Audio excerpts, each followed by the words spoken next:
Welcome to This is Fitness, the podcast for the bodybuilding and all things fitness, bringing you real life version of the fitness industry from people who've lived and breathed it. We explore new trends and serious topics while dispelling myths and calling out stupidity within the fitness industry. Jimmy and Chris offer their unique insight, delivered with healthy sarcasm. Let's crush those fitness goals together. This is Fitness. And now your hosts, Jimmy Sadek and Chris Thomas. Welcome to This is Fitness. This is episode 12. It was meant to be episode 9, I think. We tried to record this some weeks back. Jimmy's computer went flat. We couldn't get it back online. We had Max on then. So this is the second half of that segment. So we're going to try and sticky tape the two pieces together.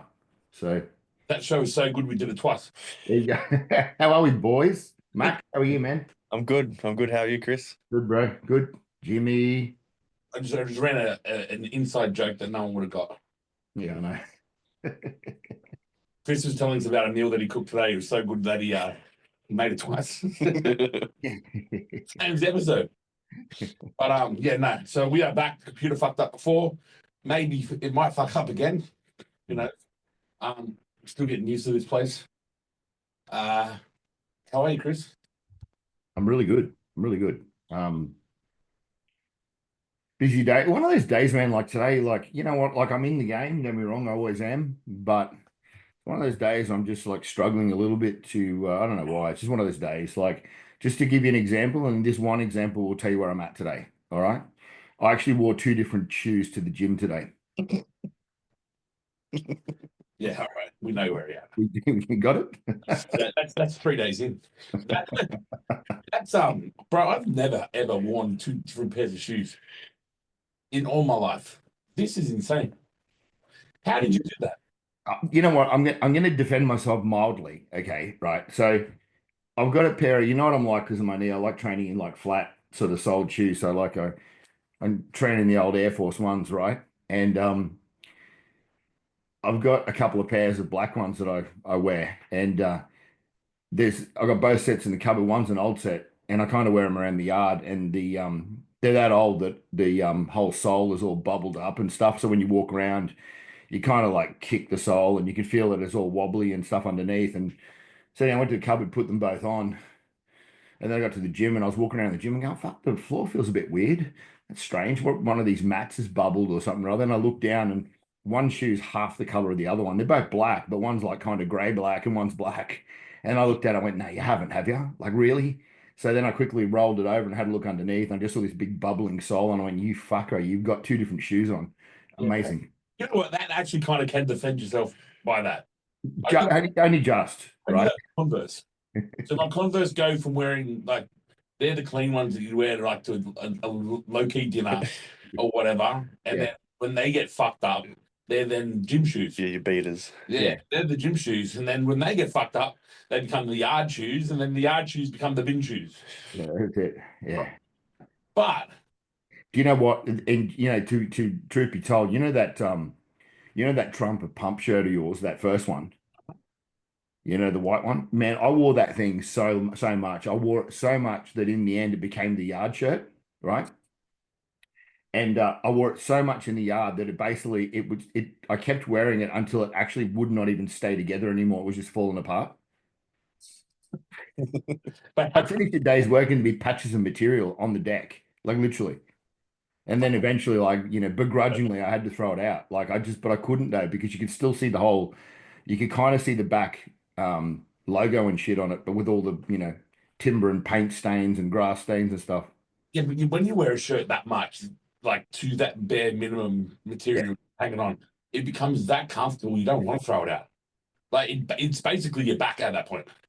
You know what I used to do? I used to just work in the yard with it and just hang it up outside, and then that was it. And then next Sunday I'd go and put it back on again and work in the yard.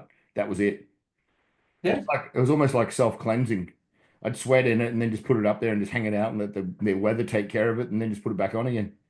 It's like when I do a spring clean and throw shit out, I'm not allowed to throw my clothes out they've got to kind of go into like the rag bag Yeah, in yeah. laundry. So like the shit that you wipe down outside with, or people coming over, you wipe the table over. So I'd go through stages of going through my clothes and throwing them all out, but they wouldn't just be thrown out; they'd go into that bag. I'd then find myself in the laundry one day, needing a shirt, and I'd look in the bag. I was like, oh, fuck, I remember this shirt. I used to like this shirt, and that shirt would then find its way back into my fucking wardrobe. I tell you, while we're talking about that, it's I'll segue just slightly, right? It's and it's a story about my brother, and it's actually my brother's birthday today, so I'm going to shout him out. I've already rang him, but happy birthday, Con. So, um, he's one of those people, man. Like he will get clothes, for example, and he will buy some new stuff, and he'll put a shirt away or something like that, and he'll put it away for good. Like, no, I'm going to save this shirt as a good shirt, right? And and he just never wears it, right? And it stays as a good shirt for that long that by the time it's actually, like 20 years old and it's just not even relevant anymore. And it's he's done it so many times, man. We found shirts at his house that were still in plastic, right? In the no shit in the wrapping that he saved for good, to wear for good. And he actually never wore them. I'm just looking at him going, dude, like you never even wore it. Now you can't wear it because it's just like you wouldn't wear that shirt now. I used to do things like that. Yeah. And you'd have like dinner shirts and whatever. Yeah.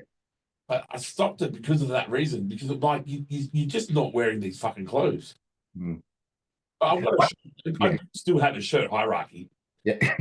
Like there's still some shirts I won't train in. Yeah. But the more, since having a polo, the less we've been going out. Yeah. My gym attire has been getting way more fucking baller. Yeah. I don't go nowhere fucking else. You can't wear no other clothes. Yeah. Remember the stage, that stage I was in, and this usually comes out. Well, this really came out when I used to prep. So before I knew you, everything I used to wear to the gym had to fucking match. Remember that? Yeah, fucking oath. Match my fucking shoes to my hat to my. Yeah. It was matchy. Everything was matchy. Color wise, 100%. you tend to Have wear you seen the Charles Lothian photos, Max? gray. Have you seen Jimmy's Charles Lothian shoot? No. Yeah, Oh, yeah, that will tell you the whole story, that one. yeah, I have actually. Yeah, the pink shit. Yeah. I used to be a hoarder like that too. I couldn't, I'm too sentimental. Like I used to always attach some piece of something to something or someone in a moment in time and I couldn't throw it out. Now, I don't know how it's happened, man. I've gone total role reverse. I'm brutal now. Like the other day I was looking in the cupboard and I'm going, you know what? I've got about, I don't know, 10, 12 shirts hanging up that are dress shirts, right? I'm throwing out 10 of them because I went, you know what? I haven't worn them. I'm not going to wear them. So I go, I might wear it one day. Bullshit. If you haven't worn it in fucking a year, you're not wearing it. Throw it out, right? I try to do that. I can't. Especially, I'll go through and I know I'll not put my washing back into the drawers or not hang it up for weeks to do that, to do this, to see what I actually wear. And then hypothetically, I should just go through the rest of my wardrobe and just bin everything, right? Yeah. Go to bin it, I'm like, fuck. I reckon if I ever get in shape again, I'll look good in that. Or I'm probably too big for that now, but like if I come down a few kilos or when I downsize, I'll look good in that. I don't want to throw it out yet. Yeah, I made that mistake for my first prep. I cracked 90 kilos, threw all the small stuff out, and everything was a dress on me. I was like, fuck, what do I wear? Fucked. It's I reckon in the early stages of bodybuilding, it was distinctive. You used to have two sets of clothes. Yeah. But the thing is, as you progress further on, you get less and less sort of kind of out of shape in the off season. So obviously the stuff that you can't wear all the time, but there's not that distinctive two different wardrobe thing anymore, you know? So you notice when you're like from 6 weeks outwards, 6 weeks onwards, basically whatever the fuck you put on looks good. Yeah. There's not an item of clothing that you can wear that will make you look bad when you're within 6 weeks from a show. The only thing you look bad in, man, when you get that lean is your underwear. You get to that point where your underwear just hangs off you like a sack. It just doesn't look good at all. Like, dude, when I'm 6 weeks out from a show, I'm not wearing nothing. I'm walking around the house fucking butt ass naked. This is the best I've ever looked. Look at fucking me. That's what I don't get about these motherfuckers, right? The closer they get to the show, when they start prepping, they start wearing all these clothes. yeah. So the better they look, the more clothes they wear. Yeah, but that's that. It's like that sandbag mentality, man. It's like, I'm not going to give you a look at what I've got until show day. And it's like, dude, we don't give a fuck. Okay. Like, just fucking take your shirt off. We don't care. Like, we're not interested. Nothing that you're going to peel off over from that shirt is going to surprise us. Trust me. Or they just have like this massive insecurity because they all have fucking head noise that they just don't want to ever look at themselves because they can never make themselves happy. Mm. Yeah, well, that's normally the person that roams around the whole time being the big fella until they actually, accept the fact that they're quite fat, and then they realize they're not as big as what they are. So then that's why that becomes a tough gig for them. But there's even super. There's certain bodybuilders in the country that are good bodybuilders that wear 4 jumpers. Mm. Mm. Why? No, man. We're Eddie. We're a Steeler. I got told years ago. One day I was training and I was wearing a baggy shirt, and it was just a coincidence because it was actually a really cool shirt. It was just a big shirt, and I liked the shirt. I like what was on it, but it was like 2 sizes too big for me, literally. And I went, "Oh, fuck it, who cares?" And then the bloke I was training with at the time, who's an absolute knob right now, but anyhow, he was a knob then. I probably just didn't realize. He's just like, "You should always wear shirts that size, bro. You look twice as big." And I'm going, "Dude, it looks like an empty sack. That's what it looks like. It doesn't look good." Okay. Yeah, I do like my baggy shit, but Yeah, but time and a place. I just don't like tight things because I feel it's uncomfortable. Yeah. And look, to be fair, if you're under 90 kilos, Mm. I'm saying 90 because Chris is over 90. Yeah, you could say that now. Yeah, no. If you're under 90 kilos, right, I think they kind of feel like they have to wear tighter shirts so Yeah. that people make sure they know that they have muscle. Yeah. Is that like, do you reckon that mentality is the same reason why imaginary lapse syndrome happens? So just like that's people letting you know that they train? Yeah, Like I train, that's why I'm holding my arms out, just in case you didn't realize that I trained. See, my retort to that is, listen, train more. So then that way people will know that you train. You won't have to do that. yeah. Well, I'm so paranoid of having my arms out. Yeah. I walk around a lot of the time with my hands in my pocket. So I can guarantee you that no one can ever accuse me of looking like a fuckwit when I'm walking because my hands are in my pocket. Yeah. Look, And I'm wide anyway. yeah, I don't find it comfortable. I don't do it. So Or walking with your hands in your pocket or your hands no, out. my hand, my arm, yeah, man. I walk like a monkey, man. If we imagine walking like a monkey and then having your arms out as well, that's just too difficult. There's too many things going on at the same time. No, I don't think, look, I'm trying to think if any of my friends do it. I've got this one client that he just looks, but he doesn't mean to do it. He just does it. Yeah. He's a faggot too. I was gonna say you got a client that does it bad. Yeah, faggot back. Yeah, Matt. And he really doesn't mean to do it. It's just how his hands sit. I think because his hands are like his arms are a little bit short, No, yeah, see. so they Yeah. do stick out. He's got that little T-Rex thing going on. Yeah, who knows? Maybe because he just got so much dick up the arse. I don't know. Well, It's this episode's going to get canned. maybe it's the way he has to like position his hands when he's getting done up the butt. It doesn't. It looks like this is his posture. Or He's it's stuck him. there. Yeah, he's, Imagine if you're getting fucked in the arse, right? You'd be like tense like this all the time. So he just can't get out of the position. You know what I mean? You know, he's all the time. well, not really, but yeah. You know, all right. I'm not asking. Text me. Nah. He'll get upset. If I mention that, he gets so upset. That he's gay or that his arms stick out. Nah, he's you're fucking gay. And his arms stick out. If he's gay, if he was worried about being Yeah, gay, he I'm would- sure he'd fix it. I don't know. Oh, dear. Possibly. So, yeah. Right. On that, on that note, we're let's change notes. Max is here to talk about coaches. So Yeah. we would have So- briefed the first part of this show, but we'll just go over it again. Basically, Chris and I are old. Chris is older than me. Yeah. And when we were coming up, coaching was like you're pretty much only coached by people like that were in your area or that you knew of, where you could drive to or see in person or whatever. Correct. Then it changed from Mm. that online coaching became a thing, Mm. but it was still before it is the way it is now, where it got oversaturated, overpopulated. There was still when it first started, it was more you had to kind of have a title, Mm. or not even a reputation. You needed to be an ex bodybuilder almost. Well, experience was, I mean, I still think it is, Jimmy, you're right. Experience. but But it used to be back then it was big part of it. you like the experienced people still coached, Right. and then once, even though when I was 20, I was not even thinking about being a coach when I was 20.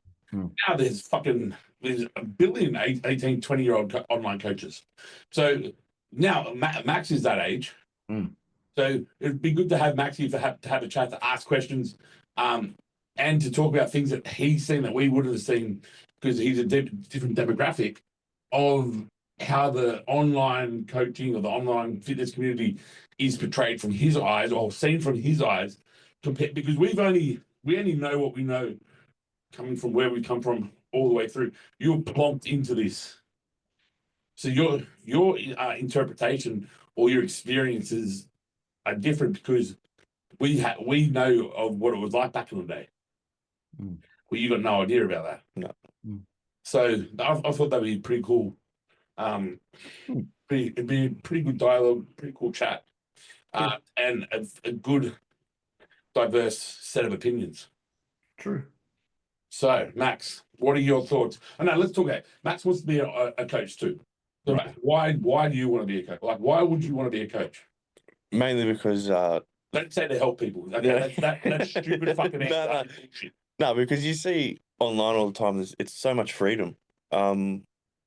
People living in Bali, Thailand, anywhere, they can fucking clock on whenever they want. Even you guys, like Chris was saying, he has a client at 11:15, but he wants to change it so he can train at that certain time of the day.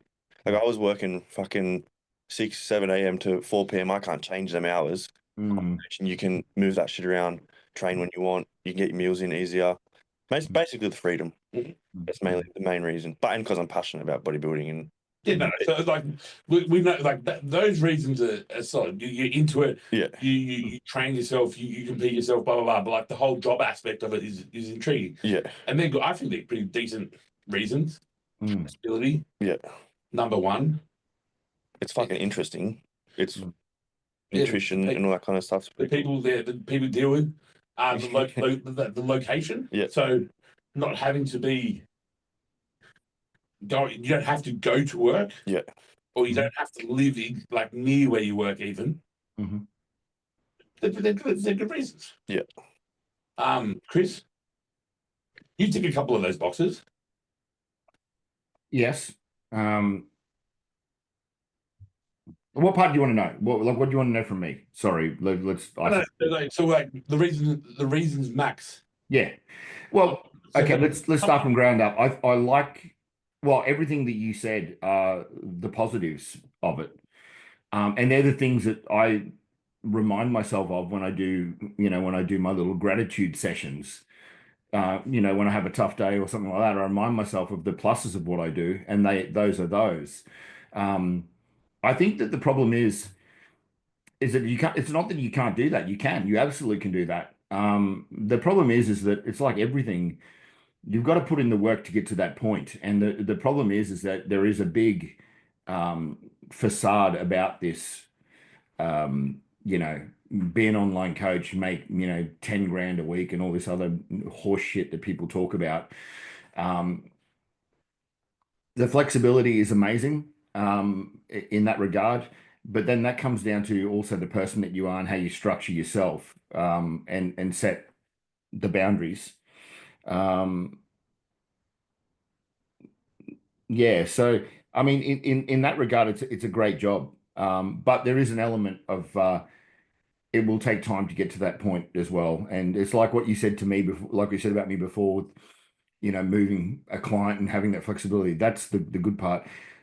There's going to be a section while you're doing it and you're building it up. You're not going to have that luxury of being able to move stuff. You're just going to have to take people whenever they are. And it's not that I don't. It's not that I don't respect people all the time. It's just that, I've channeled it into specific areas so that I can train at a specific time, and I'm prepared to work in these areas, and then I'm prepared. So my areas are split twice in the day, you know, and on a non-training day, I just work straight through. But I normally do the morning up until probably about 11. And then I'll eat and go train, and then I'll sort of clock back on anywhere from probably 2:30, 3 o'clock in the afternoon and work. I don't know, I could work till 8 o'clock normally. Um, but with those sorts of appointments, they're the face-to-face ones, and they're the Zoom ones that have definitive time slots. And then you've got the online component where you don't actually have contact; it's all email. So they're the ones where you sit in and you can sort of do at your own time, so long as you've got a time frame of when you need to finish the work by, and when you promise these people that they would have their reviews and adjustments completed and back to them. So, What so the flexibility you touched on. mhm. Okay, what about working from home? So Mm. what we know the positives about working from home. Yep. What do you and Christy, I know that I can ask you because you've had spaces in gyms, you've taken up office rooms, etc. So you've had to get up and go to work, and I know you've done a lot of your days there too. What's the major difference between going to work and doing what you do, and staying at home doing what you do, and what do you prefer and why? Um, when I actually went and got that last office in the World Gym in Brisbane, this was a few years back. It came up as an opportunity, so I looked at it and went, you know what? And also I thought about it, and I thought, you know what? I felt a little bit stale at home. I didn't have the dogs then, and I really felt that it would be healthy for me to get up and actually go somewhere as a location to go to work, even though I was still flexible. Do you know what I mean? Because I could leave whenever I wanted. I could do that sort of stuff. Um, so that was good in that regard. It was nice being in the gym environment, because obviously I love that. The downside of being in the gym environment was is that my training wasn't as good, and that was factual. Like, there are people that can get it done, and I can get it done. It's not about that. It's just that because I was in the gym, I found that I was in the gym floor all the time. When it was training time, I would walk out to train, and I was still just doing the same thing. And then you get out the gym, and then people go, "Oh, when's this cable being fixed? And when's this going to be done? And when's this?" And I'm just like, dude, I rent an office, man. I don't have anything to do with that sort of stuff. So that was a difficult part of it. Working from home is just cool because you can cook every meal as you go if you want to. When I actually go to the gym, I'm actually traveling to the gym for a purpose to train. So Yeah. my mind's more locked in as far as the training side of it goes. There's pluses and minuses to both. I mean, I would rather work from home now, without question. But it would be nice if I'd had access, and I have got access if I want it, but it'd be nice to have access to some sort of a private facility where I could go in and do a little bit of one-on-one, not much, but also maybe just record some like content that I used to do with training and stuff like that. So I don't know, man. It's one of those things. I think if you did a pros and cons of both, I think that at the end of it, you'll probably find there's as much in one and as much in the other. Working from home requires a bit more discipline, I think. Yeah. So the TV doesn't go on until, the TV's not allowed to go on until at least 7 o'clock at night. You know what I mean? It's stuff like that. But I don't even think about stuff like that. So, Yeah, I'm glad that we've got this office here, and you said that 9 to after my shift, finish at 9 a.m. and there's an office in Revive, and I get to use that for the next 3 hours to work. Mm. And then it's not in the gym. So like like you said, you go to the gym for a purpose. yeah. I leave Revive and I see the gym next door and I go, I'm training now. Like push everything out, and then when I get home to fucking sleep. Like that's Yeah. it. It's all these segments. Yeah, I'd much rather have the office than pull a laptop out at home and work at home. What about the third thing you said was being able to like live, travel, and work overseas, and I know you've done that too. And I know we've spoken about positives and we've spoken about cons. So, happy birthday, Con. Yeah. What just talk about your own experience there, because I've done it, but I've not done it to your extent because Mm-hmm. I'm not solely an online coach. So Yeah. And you can compare working from home flat out. Yep. You've done good stints overseas too. So Mm. you basically acclimatize yourself to the climate, Yep. and you consider yourself living there for periods of time. Mm-hmm. Talk to Max about that. Yeah. So that is one of the biggest pluses. I was doing prior to COVID, I was spending up to 4 months a year in Thailand. And it was in two sections. So basically, back then we'd have season A shows would finish, and they would always finish in mid-March because it was the Arnolds and that back then. So basically, by April, by the end of March, I'd be in Thailand. So I'd always be there for the Songkran, and um, I'd stay 2 months at least at that point in time because there was a big gap at that point between season A and B. And even I'd stay up until the athletes were probably about 15 weeks out or something like that, or even, once you get under that, athletes that are dieting start become more difficult, and it requires more, to you not to be away doesn't feel as good, you know what I mean? Because you're thinking about that as much. And then I do it at the end of the year. But I kind of stumbled across it by accident, Jimmy. I didn't set it up that way. It was like I went over there and then realized that I could do it. It's like, whereas now people are doing it for the purpose of that. And I think the biggest thing that I want to say to anyone that's going to listen to this is measure your success in your own country, okay, and make a successful business in your own country, okay, and make a living here and a good living so that when you go to something like that, you're not relying on the cheaper way of life and the less expenses to live your life. Because I mean, remember that goose years ago, Jimmy used to post up pictures of the villa in Bali and all this stuff, and acting like he was a big shot. It's like, dude, you can rent that villa for like $20 a night, okay? Like, it's just chill out, okay? So I think there's a lot of people out there selling the illusion that they're killing it because they're living in Bali. Or something like that, when they're really spending $100 a week on accommodation and about $50 of food a week, and they're probably doing $500 worth of coaching. I mean, so I think that's something to think about too, as well, is to try to be successful in your homeland, and do that first, because I think that's what real success is. I think trying to be successful and live in like a third world, let's call it, if they are still called that, type situation, I don't really think that that's true success. It's just nice to be able to be there and do that work. Yeah, I couldn't agree more. Yeah. I don't think I could do it.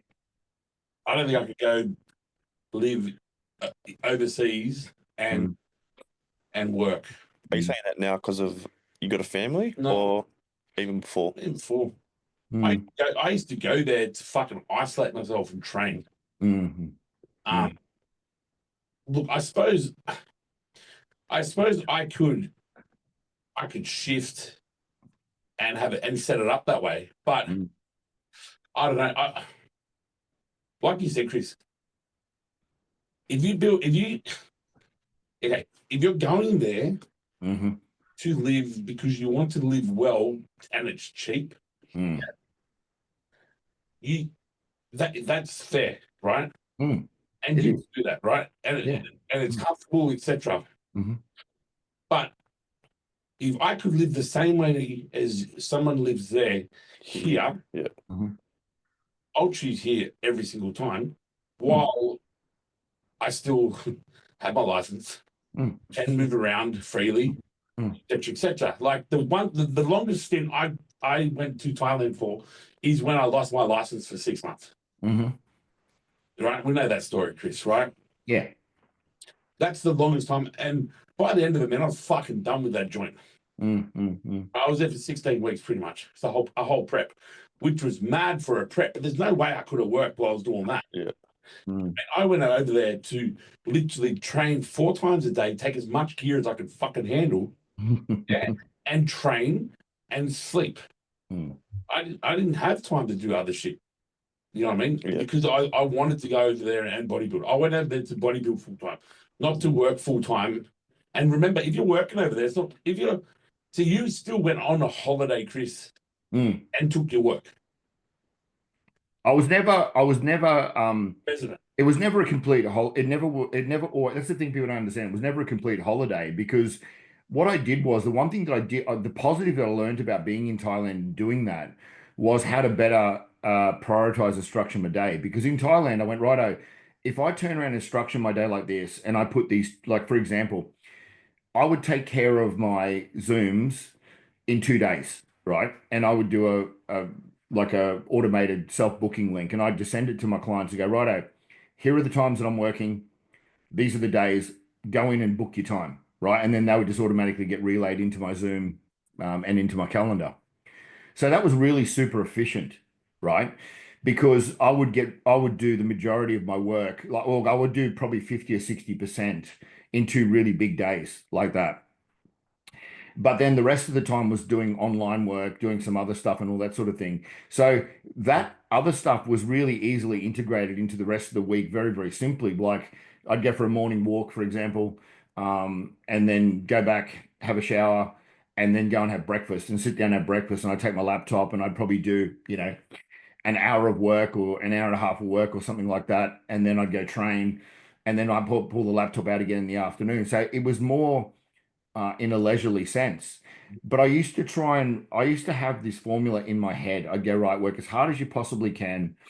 And it never worked out like this, right? But I aimed and I went, righto, try to have 4 days off a week while you're here, relatively off, and try to generate as much work and do as much work in the other 3 days and try to condense it as much as you can. Now, did I succeed in having 4 days off a week while I was there? No, I didn't.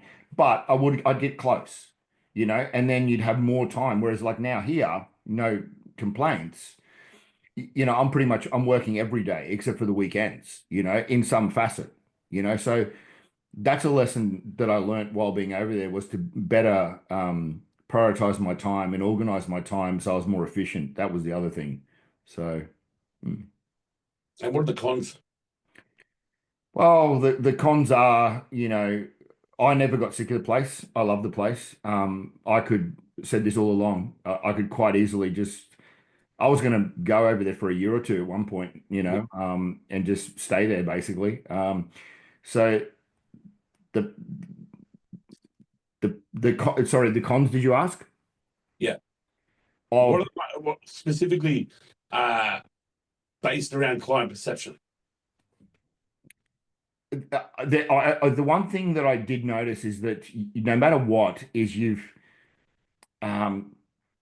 get this underlying, the majority of them are really good, but you always get a percentage, and I don't know what it is, of client that will have this underlying almost, I don't know if resentment's the right word, but almost like, this dude's on holidays, he's away, he's not got as much attention to detail, and you can be doing exactly the same amount of work as you are with the same amount of detail, but because you're in Thailand, it's almost like, oh, I'm paying them. And they never said that, but you just knew, you know.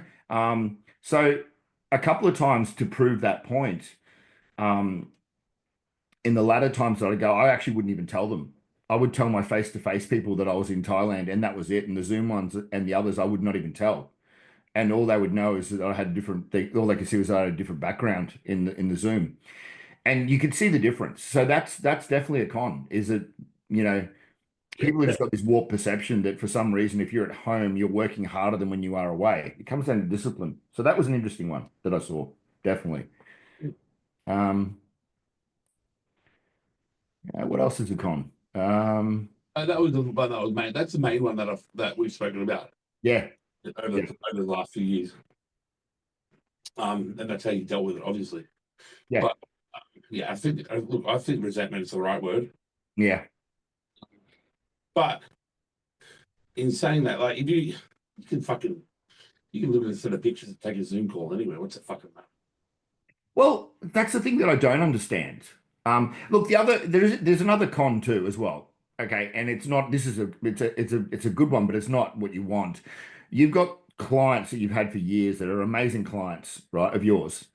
They try to sacrifice themselves almost. They're going, listen, you're having a holiday. Have a holiday. You don't need to talk to me. And I'm going, no, you don't understand.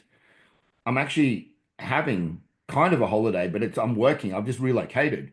I don't want to not speak to you, and I appreciate what you're offering me, but that's not the way this works. I'm still doing the same work. So you'd have that element as well, which is not a bad thing, but Yeah. that also it left a little bit of a negative in your mind because you kind of thought, well, I'm going to be here for 2 months, so I really don't want you to feel like for 2 months you can't annoy me because you are like paying me still. You know what I mean? So I don't know. There's a lot of weird things, and I think these things come down to personality types of the people.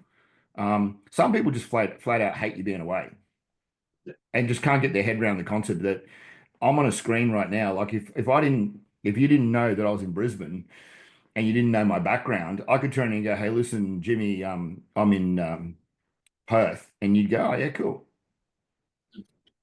My Yeah. voice doesn't sound any different because I'm somewhere else. My brains don't work any different because I'm somewhere else. These are just the weird things, though. But Um, Mm. what else? So Max, why else would like? So what else? So what else is appealing about being a coach? So what else have? Okay, no, rephrase it. You just answered that question. Mm. What have you seen from other online coaches that you've thought to yourself, "Fuck, that's cool." The biggest one is the money. The money. They're 100%. balling, Chris. Say it again, bro. They're all balling. Well, I mean, the majority of them are lying. And it doesn't mean that you don't make money or you can't. There is opportunity to make good money. But a lot of these, a lot of these ones that are talking about making 10 grand a week, they're doing other jobs too. I mean, dude, if you're making 10 grand a week working from behind your computer, you aren't out laboring, trust me. Okay, so that's take what they say with a grain of salt. Okay, there is good money to be made, but it's like everything. It takes time, it takes effort to do it. It's not just as simple as like going, oh, I just get online for a couple of hours and just knock these clients over and make 5 grand or something like that. It does not work like that. There is so much underlying shit you need to do on the daily, all the time, right? And these things are small prices to pay, but don't underestimate the work that it is, because the ones that don't do that, they're the ones that might get a little spike of clients because they just came, 16th in their show, and it's their first show, and people just think that they look nice and lean and go, oh, this person must know what they're doing, What? and then they do that and they think it's all beer and skittles, and they don't do any groundwork on it. And then, after the first 12 weeks, the client's got nowhere, realize the person's got no knowledge, everything starts to fall away. So you need to keep reading, man. You need to keep on top of shit. You need to chase people up. Like, Yeah. it's not easy dealing with people. You send check-ins and say, listen, check-ins have got to be in by this date. I mean, Jimmy, I know you'll know this, right? Check-ins have got to be in by this date each week, and you get like 75% of them on time, and the rest of them are not on time. And you go, well, where are your check-ins? Oh, I was running a bit late, and I ran out of time. Okay. Well, my reply to that is that if you can't fill the check-in form out, it takes 15 minutes and send it in on time. Do you really believe that I think that you are compliant to your plans, right? The rest of the time when you say you are, when you can't fill that check-in on time, right? So there you go. It's not just all up. There's a lot of behind the scenes stuff too. There's more to it than what you think. It's making money. It's not beer and skittles. Protein shakes and cocaine, mate. They're making bucks. They're making. Yeah. What are some of the monies that you've heard being thrown around per week? Oh fuck. The biggest. So not necessarily from you guys are bodybuilders, experienced a long time, but you see these 19, 20-year-olds these days that are these new coaches and whatnot. They reckon they're doing 50K months at least. 4.5K a week. Yeah. No, 50. What? Would you say $50,000 a month? Yeah. 4,500. Oh, I thought you said 2.5. No, yeah, no, I'm with you. Yeah, 12.5 grand a week, 50 grand. And these are also the coaches that have gone from fitness coaches to now coaching coaches. You know what I mean? So 50K a month. What's the average price of a coach online? What are you, Chris? What's your online? Okay, what is your only What's your average? Combine your Zoom one, combine your online check-in only one, and just meet halfway and just give me a number. Because you're 85 bucks to 150 bucks a week, man. okay, so we call it 125 for and Chris is experienced coach. Yeah. Okay. So we're talking 19 years old. Mm-hmm. 1920. Chris has you've forgotten more than this guy knows. Yeah. Correct. Okay, so let's just say, Yeah. Let's say they have a good 19-year-old physique. Yep. And they're going to say they're charging your low end, Chris, like 85 bucks, right? We'll call it 85 bucks. Mm-hmm. So 50,000 Yeah. divided by 85 Mhm. per month. Mhm. That's but they charge that per it's a monthly thing, yeah. Yeah. All right, so we'll make it.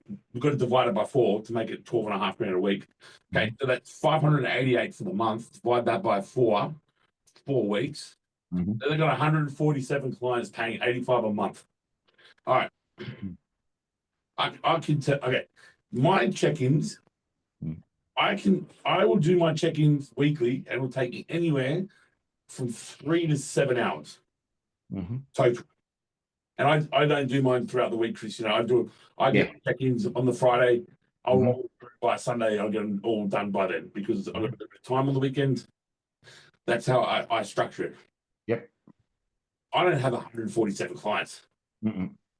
Let's just say if I'm looking after, say, 40 clients, Mm. nutrition plans, programs, etc., right? Mhm. And that takes me anywhere between 3 and 7 hours, depending on what stage you're up to. Do I have to redo a program? Mhm. Do I have to start a new whole nutrition system up, like etc., etc.? That's the average.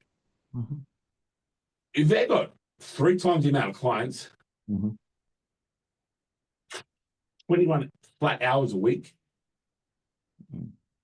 that means they're spending. Mm. That's mine. That means 147, 150 clients a week. How long a check-in? We just said your check-ins are 45 minutes, Chris. Mhm. 150 clients Mhm. times 45 minutes Mhm. divided by 60, which is an hour, 112 hours a week. Mm. All right, which is how many hours a day divided by 7?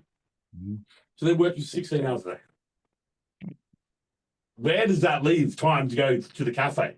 Well, where's that leave time to record that nonsense that they fucking record and show you how you can fucking eat a Kit Kat instead of a bowl of nuts and fucking say it's the same thing? It's all, dude, the whole thing's a load of shit, okay? The reason why that dude's making, if he's making 12 grand, he wouldn't be either because his ass wouldn't be that good either. But that dude's been bent over, mate, and he's doing gay for pay too. Trust me.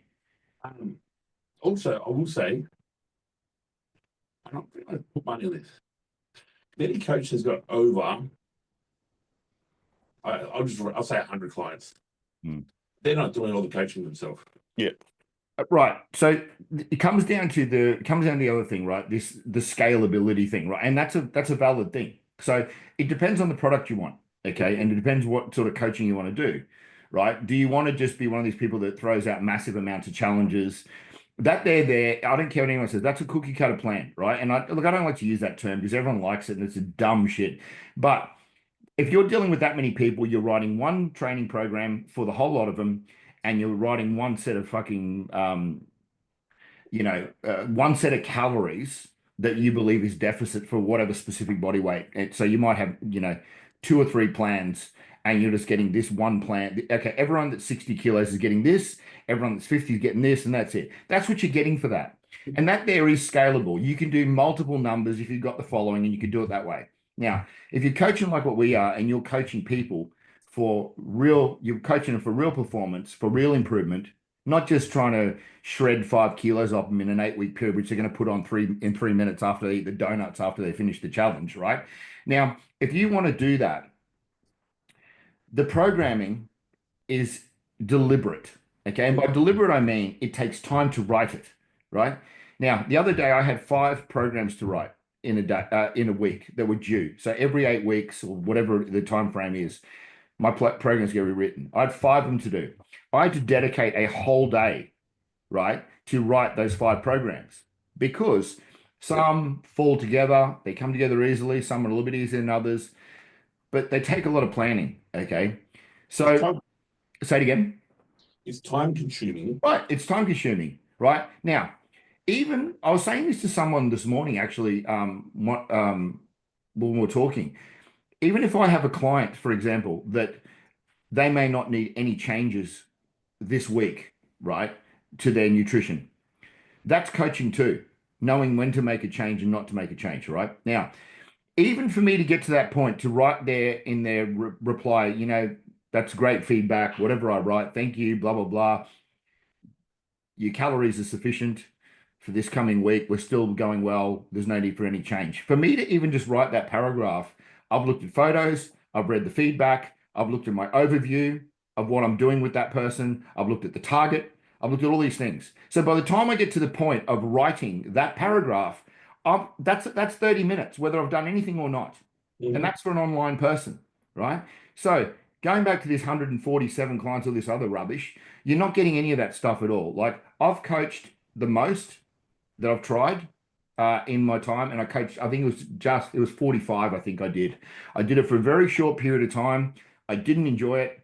The money was amazing, obviously, but I was just under the pump the whole time, and I just felt like I don't compromise. I don't. But I felt like I was asking myself questions that have I crossed all the T's and dotted all the I's with everything? And I don't want to be in that position. When I send an email to someone after I've done it, I want to know with complete, absolute certainty that I've done everything, right? And that's it. So you can't possibly coach that many people, not in a customized fashion. You can in a scalable fashion, but with something being scalable, it's definitely not customized. Yeah. Touching that scaling sort of thing, another thing I have seen with these blokes with 100 clients, they Yeah. use fucking AI. So Right. what do? They get their weight, gender, female, male, what do they want to do, lose or cut weight, put it in the chat GPT, pumps out a diet, boom, send it off. It's literally exactly, I've seen it. So if you're the client then, right, why wouldn't you do that yourself? Yeah, exactly. That Because was you can do it. Like, I mean, I did it the other day. I was mucking around with this thing the other day. And I punched in, I went, okay, sedentary lifestyle, female, this weight, what's the maintenance calories? Which I don't believe in that stuff because I mean, not I don't believe in, I want to correct myself. But maintenance calories will vary even at the same weight from person to person based on how optimal their systemic function is, right? So that's, it's a ballpark figure always at best. But it just spits out numbers. So if you got people just doing that sort of stuff, and you can turn around and sit there and go, listen, I want a plan that's got this many calories in it and blah, blah, blah. Give me an example. It will give you one. But people aren't stupid. People are starting to wise up to that sort of stuff. I actually saw some stuff online this morning, which I don't look at, which I didn't disagree with anything that the said person was saying. I think it was actually very factual and very correct. But once again, I just don't agree with singling out people and criticizing them openly without actually mentioning their name, but everyone knows who you're talking about, and doing that sort of stuff. Because once again, that's another aspect of it. It's you know, criticizing someone else to better yourself. So I don't know, man. Pick your target, pick what you want to do, pick how you want to do it, and work completely, wholly, and solely towards achieving that goal. And if your goal is to work freely overseas, then you need to, right from day one, um, put your structure in place so that it will support what your goal is, you know? Yep. To say like PTs, for example, PTs can make great money if you're a good PT, but we've all done it. Jimmy's done it. Jimmy's one of the most successful ones I know, right? You get to Christmas time, you get to like mid-December, and then next thing you know, you've got 50% of your business immediately, right? 50%, right? And then you got cancellations over Christmas. It's a shit period. You might as well take your own holidays. Then you come back into the new year, and then that little 4-week break or whatever it is, enough time for the fringe dwellers, let's call them that are just clinging on for dear life, for them to fall away, right? And then you lose them. So you come back after every Christmas with less clients. That's what PT is. People don't want to understand that or accept that. That's what it is. And then you got to start again and push again. So it just depends what your target is and what you want to do, and always just keep working at it. So spoken about location, spoken about working from home, etc., going overseas, Freedom. money, freedom, Hmm. AI. Hmm. What else? Man, I've had people over the years that I have coached, right? That I've coached. Now that will just take my logo completely off a PDF and put their own on it and give it to someone else. Like I've caught them out. It's like that's how bad this is, you know? It's like, dude, everyone's accepting of the fact that you learn from someone. I learned from people. I constantly learn from people. I learned from numerous people, but have have the decency to put it into your own words. You know, no one's denying the fact that you don't learn from people and you don't have a right to use the knowledge that you've learned, but straight out just erasing a logo and sticking your own one on there and then sending it back out, that's just ridiculous. We're all going to start somewhere. No, but that's just fucking stupid and lazy. But like they're the ones that just don't. They're never around for very long. What's another something you thought you've seen and gone, oh, I like the look of that, or even like, fuck, do I have to do that if I'm a coach? Not really that I can think of. But I'll tell you one reason why I haven't pushed into the online coaching space up until like recently is because I hate fucking talking on camera. I hate holding the camera up to my face and going, oh, my checklist today is 10 things long. I've ticked off 3 boxes. I'm going to do a sauna now. I can't fucking talk to a stupid camera. Oh, fuck me neither. I can talk to this camera because we're having a chat. Yeah, same. Can't You know that. sit in front of a camera and tell a bunch of my 14 followers Yeah. about my day. Mm. I didn't give a fuck about my day. You shouldn't either. And the majority of people, they don't really care.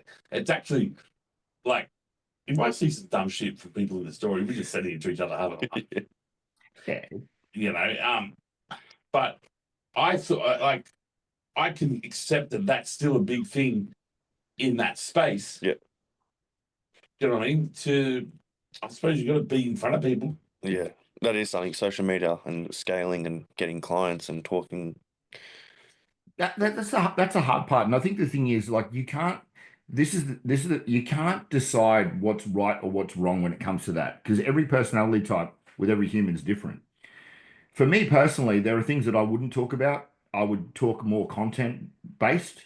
Um, you know, there's different angles that people go on. Like, I mean, there's people that are just like, for example, you have people that will sit there and go, I just thought I'd let you know what I'm doing in my day. Dude, no one cares. Okay, that's it. No one cares. Okay, you aren't anyone. You've achieved nothing. And no one cares that you've made a bowl of protes or whatever you call the stupid shit. Okay. And no one cares about the ingredients in your processed bowl of shit either.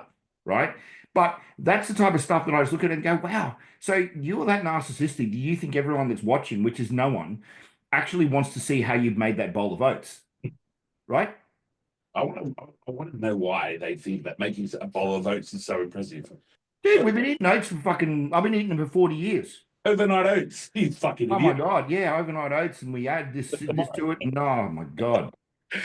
You know what I mean? The only thing that's evolved from it is we got new poisons that we put in it now that's got no calories. Oh, yeah, have this high poison, no calorie maple syrup. Let's put that in there. You know, I bet you could put that in a remote control car, it would actually go. It's petrol. one thing I did learn from you that if you're gonna have maple syrup, just have Canadian Have the proper shit, man. Canadian organic fucking loaded to the gills full of sugar, proper maple syrup. Just count the calories, man. Just keep just eat it. Wear it on the chin. I Okay. wouldn't eat maple syrup calories. At least you know what it is. It's like the fucking these cunts that eat protein donuts. Shut the fuck up. Just eat a donut, man. If you want a donut, eat the fucking donut. It tastes better. Okay. Jimmy, I love you. That's the best. Straight up it is. Okay. So I've been making these oat protein pancakes of late because I've been mucking around. Like I've been cooking a bit more than normal, right? You too, Yeah. cunt. You want a pancake? Eat a fucking proper. What's that? Like you eat a proper pancake too, cunt. No, Yeah, exactly.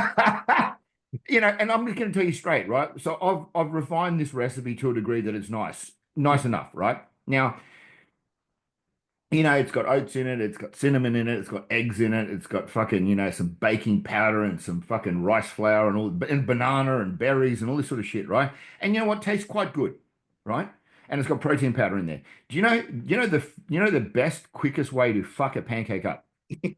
Jimmy, answer it. The pan too hot. Nope. Put protein powder in your pancake. That will fuck the pancake up immediately. Hey, and listen. Don't. It will turn your pancake into a biscuit. That's how you change it to a biscuit. You're having oats in the pan. Yeah. You're not having the pancake. You're not having a healthy pancake. You're having oats in the pan. Mm. You get away with it. It's like these motherfuckers are trying to have healthy ice cream. Please, bitch, sit down. Just eat fucking ice cream, cunt. Why would you want to eat something that doesn't taste good just because it's healthy? Right? If you want something that doesn't taste good that's healthy, eat chicken breast. Okay? If you want to have ice cream, go eat ice cream. Yeah? Ice cream tastes good. Don't spoil ice cream. Right. Don't go and buy a fake fucking Givenchy shirt from Instagram. Or a Gucci shirt from Instagram. Don't do that. Dude, if you're not happy with the volume of food you're eating, mate, swap your rice to potatoes. Okay, you're swapping 25% carbohydrate yield per 100 versus 80 grams of carbohydrates. There's a quick way. So either you want to eat 100 grams of rice raw, or you want to eat fucking 450 grams of potato or they're close to that for the same carb value, right? 400 grams. I just thought about this. I don't know if it'd be a good idea. If you want to trick yourself into eating more potato, could you put ice cubes in with your potato?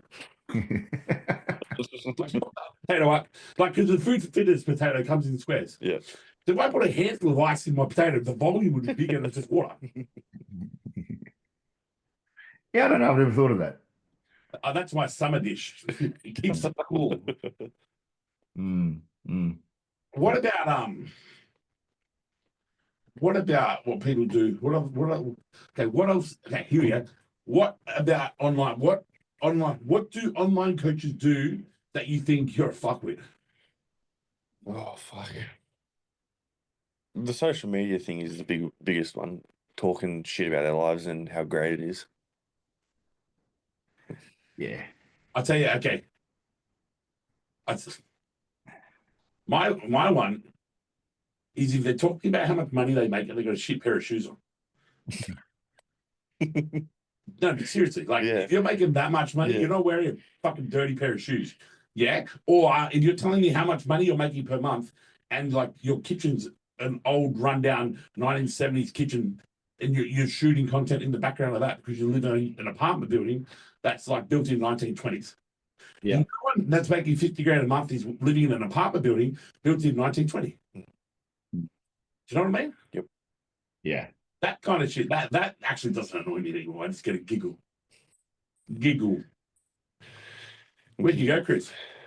Sorry, man. It's that time of the afternoon where people are walking their dogs and my dog's just bark. So I just thought I'd close the door just to spare us. Yeah, I think that you're right. The moment people start talking about the money that they're making is the big one. And you all see it, flash in the pan stuff. You see everyone on the social media every day, a batter to hell, and then next thing you know, all of a sudden they vanish. It's like if you concentrate on the fundamentals, do the fundamentals correct, and you do them right, and you do a good job, it's going to come in ebbs and flows. There's going to be periods where you're busier. There's going to be periods where you're a little bit quieter, and it's going to move around like all businesses, right? But the bottom line is you will be there for the longevity, right? And it comes and goes, and that's the true test. These ones that come in here and apparently make all this money, well, where are they now? I mean, one of the ones that was sitting there talking about this money, I haven't seen him anymore. I mean, so he's probably gone to work. well, he has actually. That's the point. And just it's like everything in life. If something seems too good to be true, it is, right? So these people that are truly successful at it, they're actually putting the work in and they're doing it well, right? In one facet or another. right?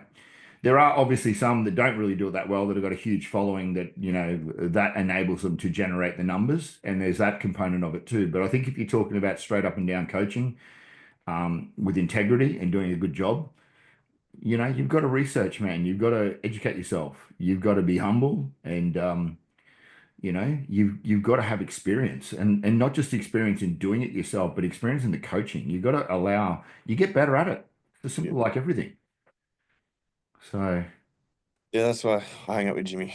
What was call me? One of your disciples. and you know what, Jimmy, indirectly or directly or however what, there are so many things that he's done that are brilliant, literally, and standing back and watching it. It's the truth. Okay. And we've already mentioned this on a previous episode. You know, too many people got an ego, okay? And they got an ego in the sense that, oh, I'm going to come out and, as a Cert 3 and 4, no experience, and I'm charging 100 a session for PT. Well, good luck, because you're going to be owing Fitness First or Good Life the rest of your lease after 3 months because you're going broke, right? And that's the way it happens for the majority of them, right? But then you got people who don't have the ego in the road, like that bloke in front of you there, right? Who just turns around and goes, righto, I'm going to make sure that I fill up every fucking hour of the day that I'm here and at least make something for every hour of that day. And that's what you did, right? That is the greatest fucking advice you could give to anyone, man. Poliquin said the same thing to me about it. We've talked about this, Jimmy. Jimmy would rather do a session for fucking $20, as long as he's making $20 in that hour and sitting there making nothing for that hour, right? And then once he filled up, what did he do? Put his price up. Yeah. Right? He didn't wait and sit there and go, I'm going to charge a premium and charge 100 or 150 straight away and sit there and do 5 sessions a week and just struggle along. He just made sure that he was doing 50 or 60 a week straight away and then gradually just tipped it up. And then, it just worked. That there is one of the greatest things you could teach to anyone. Don't care. That's number one. Doing that, you get better at what you do too. You get better at your craft. 100%, man. So by the time I was charging good money, like it was because I was experienced at doing it. Like I started PT when I was 30. I've been training for 15 years. Yeah. I could train. Like we used to send each other workouts and shit before I was doing this, Chris. Yeah. But to train somebody one-on-one who isn't experienced is a whole brand new ballgame. And at least 50%, if not more, of your clientele, when you're a beginner PT or when you're a PT on the floor, you're training people that have never trained before. Yeah. That's fucking way harder than training some cunt that's trained forever and he just needs a spot. Like, in saying that now, I prefer training people that never trained before. You can get way more out of them. Yeah. Get way more out of them in a short period of time than someone who's more experienced. And look, by doing the floor shit too, I can say that there's not an online coach. And now, even though now I'm doing online coaching too.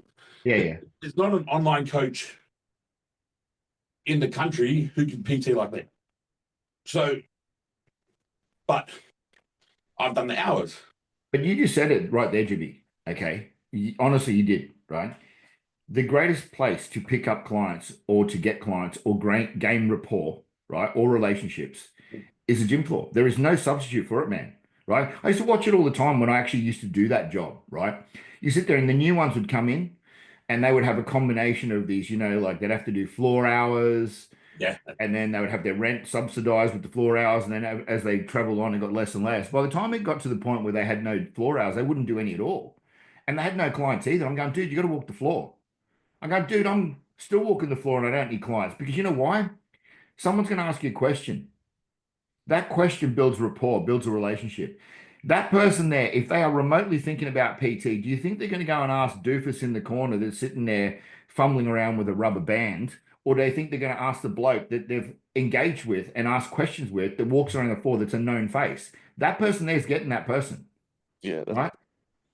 It's like, the bottom line is no substitute for hard work, man. You can't be a one-on-one floor PT from home. You got to be in the gym. Simple as that. And the thing is, it's catch 22. The busier you get, the more hours you do on the floor, the busier you keep getting. So until you get busy, be on the floor. Do you think having a qualification is necessary with online coaching? No, not anymore. No. I think I don't think half of them have got it anyway, man. I mean, that's how I'm talking. I'm saying, half of them. Well, why would you need to? Okay, you need to PT in a gym. You need to cert 3, cert 4. Yeah. Or you're not going to get a job.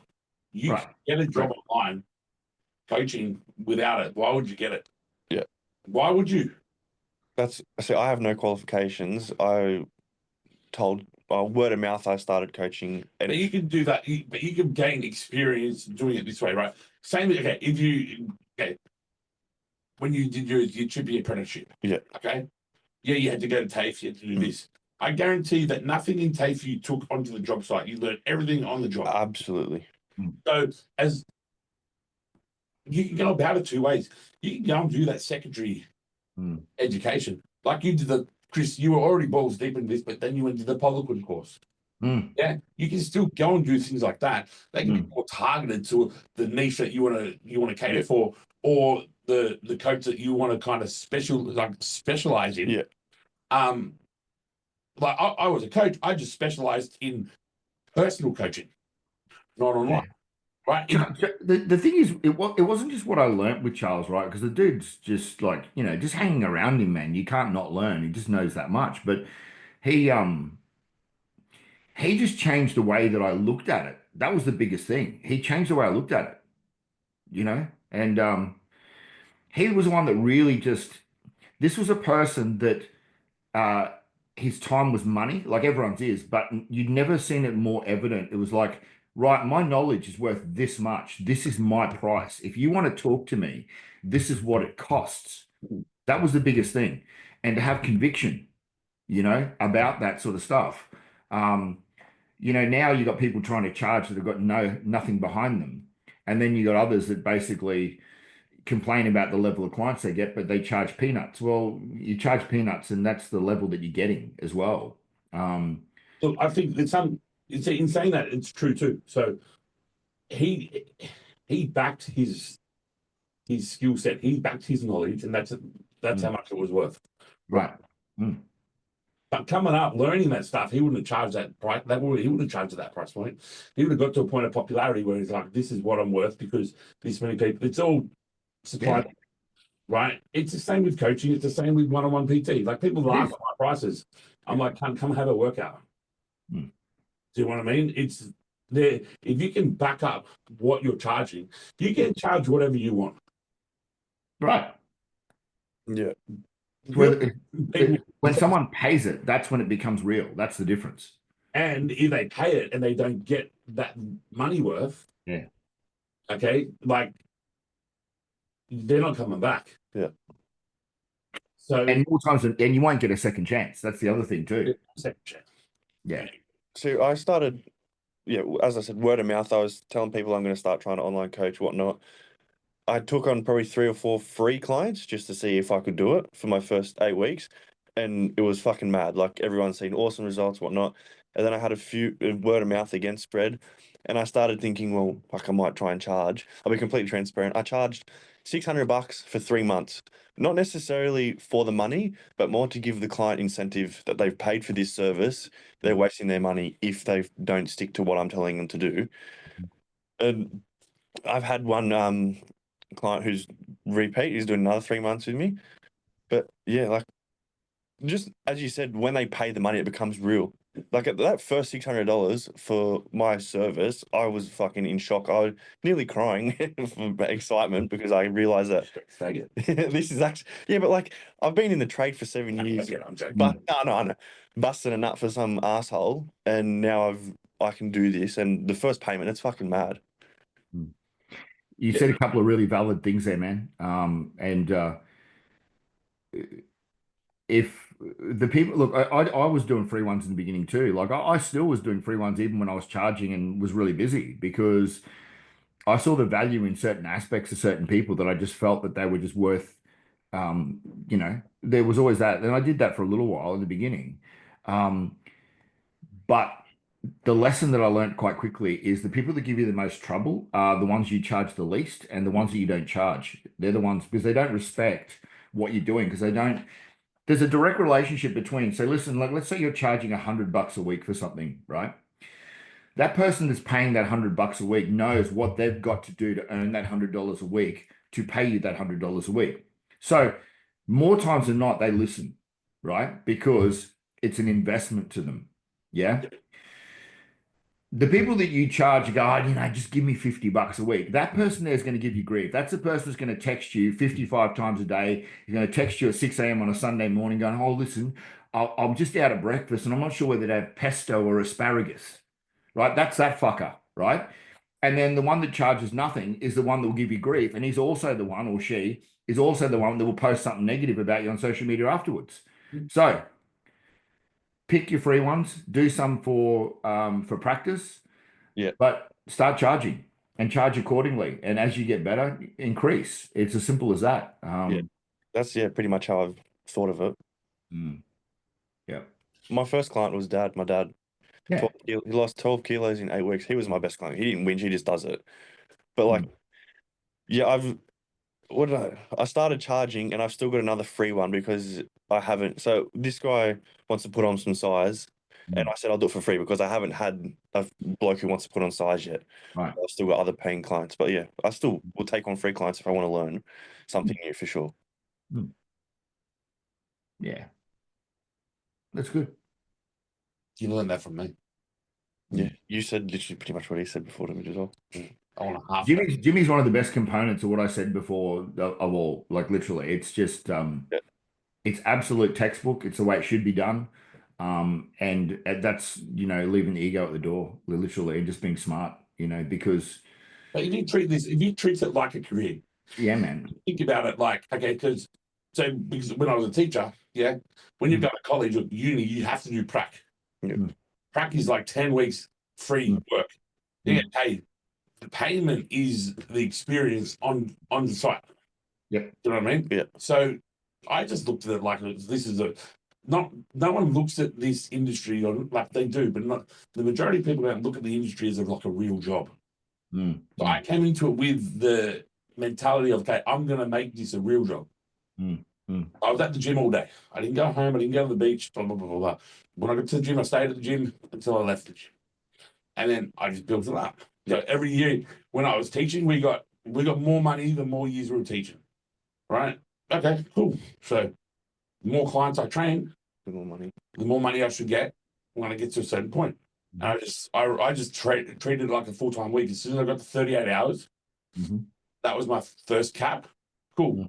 I'm full now. I should get paid overtime if I'm working more than 38 hours. Okay. What's overtime? Double time? Cool. 25 to 50. You need a lot of clients at 50. If at some stages I had a couple drop-offs or whatever, and I'd fall back 25 clients a week or whatever, I would just drop back to 25. I just did that over the years, and as the years built up, so did the price. Yeah. I still got clients that are charged $50.